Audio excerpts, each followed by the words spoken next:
राष्ट्रीय स्वयंसेवक संघ के स्थापना दिवस पर प्रधानमंत्री नरेंद्र मोदी ने किया संबोधित। नई दिल्ली की प्रमुख खबर। राष्ट्रीय स्वयंसेवक संघ के 100 साल पूरे होने पर प्रधानमंत्री नरेंद्र मोदी ने खास स्मारक डाक टिकट और स्मारक सिक्का जारी किया। संघ की स्थापना विजयादशमी के दिन हुई। पीएम मोदी ने कहा कि विजयादशमी असत्य पर सत्य की जीत, अंधकार पर प्रकाश की जीत, अन्याय पर न्याय का जीत का दिन है। पीएम ने कहा कि विजयादशमी पर संघ की स्थापना कोई संयोग नहीं था, ये हजारों सालों से चली आ रही परंपरा का पुनरुत्थान था, जिसमें राष्ट्र चेतना समय समय पर उस युग की चुनौतियों का सामना करने के लिए नए अवतारों में प्रकट होती है। इस युग में संघ उसी अनादि राष्ट्र चेतना का पुण्य अवतार है। पीएम ने कहा कि जो जारी किए गए 100 रुपये के सिक्के पर एक तरफ राष्ट्रीय चिन्ह है, दूसरी तरफ भारत माता की भव्य छवि और समर्पण भाव से उसे नमन करते स्वयंसेवक दिखाई देते हैं। भारतीय मुद्रा पर भारत माता की तस्वीर, शायद आज़ाद भारत के इतिहास में पहली बार ऐसा हुआ है। उन्होंने कहा कि जारी किए गए डाक टिकट में 26 जनवरी 1963 के गणतंत्र दिवस परेड में शामिल हुए स्वयंसेवक दिखाई दे रहे हैं, साथ ही संघ के स्वयंसेवक समाज को सशक्त कर रहे हैं। इसकी भी झलक इस स्मारक डाक टिकट पर है। पीएम ने कहा कि संघ के अलग अलग संगठन अलग अलग क्षेत्र से जुड़कर राष्ट्र की सेवा करते हैं। साथियों, जब 100 साल पहले संघ अस्तित्व में आया था, तो उस समय की आवश्यकताएं, उस समय के संघर्ष कुछ और थे। तब हमें सैकड़ों वर्षों की राजनीतिक गुलामी से मुक्ति पानी थी, अपने सांस्कृतिक मूल्यों की रक्षा करनी थी। लेकिन आज 100 वर्ष बाद जब भारत विकसित होने की तरफ बढ़ रहा है, जब भारत दुनिया की तीसरी सबसे बड़ी इकोनॉमी बनने जा रहा है,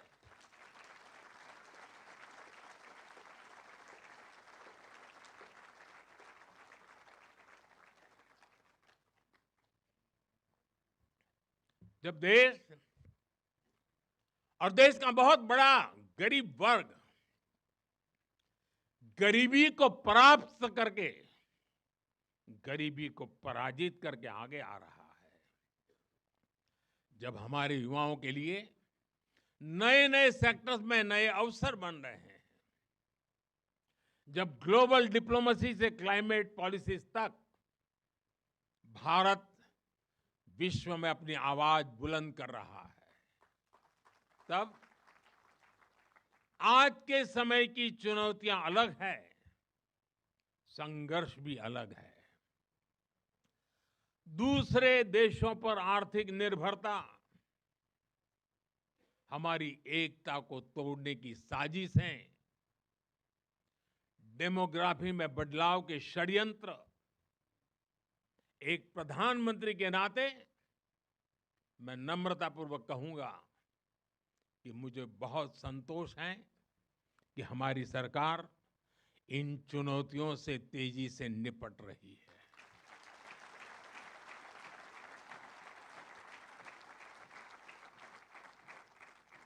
वहीं एक स्वयंसेवक के नाते मुझे ये भी खुशी है कि राष्ट्रीय स्वयंसेवक संघ ने न केवल इन चुनौतियों को पहचान की है, बल्कि इन चुनौतियों से निपटने के लिए ठोस रोड मैप भी बनाया है।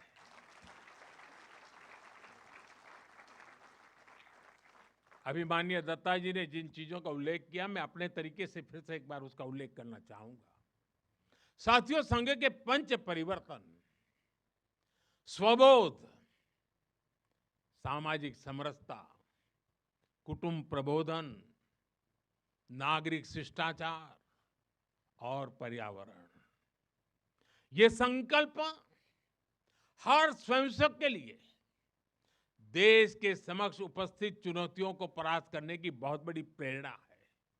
साथियों, स्वबोध यानी स्वयं का बोध, स्वबोध यानी गुलामी की मानसिकता से मुक्त होकर अपनी विरासत पर गर्व करना, स्वभाषा पर गर्व करना। स्वबोध यानी स्वदेशी, आत्मनिर्भर होना। और मेरे देशवासियों, ये बात समझ के चलिए, आत्मनिर्भर ये विकल्प के तौर पर नहीं है, ये अनिवार्यता के रूप में है।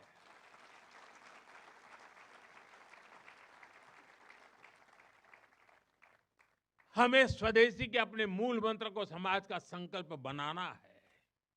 हमें वोकल फॉर लोकल के अभियान को उसकी सफलता के लिए वोकल फॉर लोकल ये हमारा निरंतर एक नई ऊर्जा प्रदान करने वाला घोषवाक्य होना चाहिए, प्रयास होना चाहिए।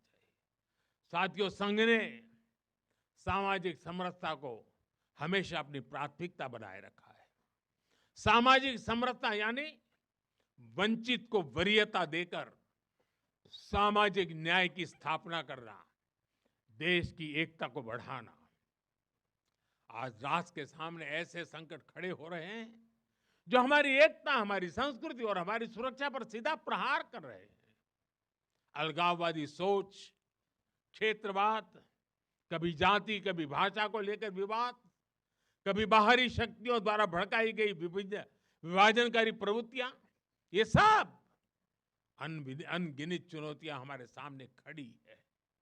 भारत की आत्मा हमेशा विविधता में एकता ही रही है।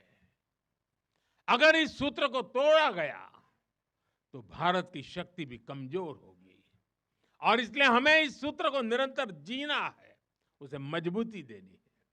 साथियों, सामाजिक समरसता को आज डेमोग्राफी में बदलाव के षड्यंत्र से, घुसपैठियों से भी बड़ी चुनौती मिल रही है। यह हमारी आंतरिक सुरक्षा और भविष्य की शांति से भी जुड़ा हुआ प्रश्न है और इसलिए मैंने लाल किले से डेमोग्राफी मिशन की घोषणा की है।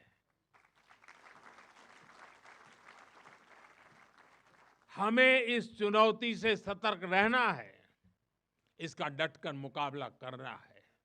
साथियों, कुटुंब प्रबोधन आज समय की मांग है। जो समाज शास्त्र के सदियों से चली आई पंडितों की भाषा है, उनका कहना है, हजारों साल तक भारत के जीवन में जो प्राण शक्ति रही है, उसके अंदर एक कारण उसकी परिवार संस्था है। भारतीय समाज व्यवस्था की सबसे मजबूत इकाई अगर कोई है तो भारतीय समाज में पनपी हुई एक मजबूत परिवार व्यवस्था है। कुटुंब प्रबोधन यानी उस परिवार संस्कृति का पोषण जो भारतीय सभ्यता का आधार है, जो भारतीय संस्कृति से प्रेरित है, जो जड़ों से जुड़े हैं। परिवार के मूल्य, बुजुर्गों का सम्मान, नारी शक्ति का आदर, नौजवानों में संस्कार, अपने परिवार के प्रति दायित्व को निभाना, उसे समझना, उस दिशा में परिवार को, समाज को जागरूक करना बहुत ही आवश्यक है। साथियों, अलग अलग कालखंड में जो भी देश आगे बढ़ा, उसमें नागरिक शिष्टाचार की बहुत बड़ी भूमिका रही है। नागरिक शिष्टाचार अर्थात कर्तव्य की भावना, नागरिक कर्तव्य का बोध हर देशवासी में हो। स्वच्छता को बढ़ावा, देश की संपत्ति का सम्मान, नियमों और कानूनों का सम्मान, हमें इसे लेकर आगे बढ़ना है। हमारे संविधान की भावना है नागरिक अपने कर्तव्यों का पालन करे। हमें संविधान की इसी भावना को निरंतर सशक्त करना है। साथियों, पर्यावरण की रक्षा वर्तमान और आने वाली पीढ़ियों के लिए बहुत जरूरी है। ये पूरी मानवता के भविष्य से जुड़ा है। हमें इकोनॉमी के साथ ही इकोलॉजी की भी चिंता करनी है। जल संरक्षण, ग्रीन एनर्जी, क्लीन एनर्जी, ये सारे अभियान इसी दिशा में है। साथियों, संघ के ये पंच परिवर्तन, ये वो साधन है जो देश का सामर्थ्य बढ़ाएंगे, जो देश को विभिन्न चुनौतियों से निपटने में मदद करेंगे, जो 2047 तक विकसित भारत के निर्माण का आधार होंगे। हमारी वीडियो पसंद आई हो तो लाइक, कमेंट व शेयर करें और ऐसी ही वीडियोस को देखने के लिए आप हमारे YouTube चैनल BBN भव्य वसुंधरा न्यूज को सब्सक्राइब कर बेल आइकन को प्रेस करें।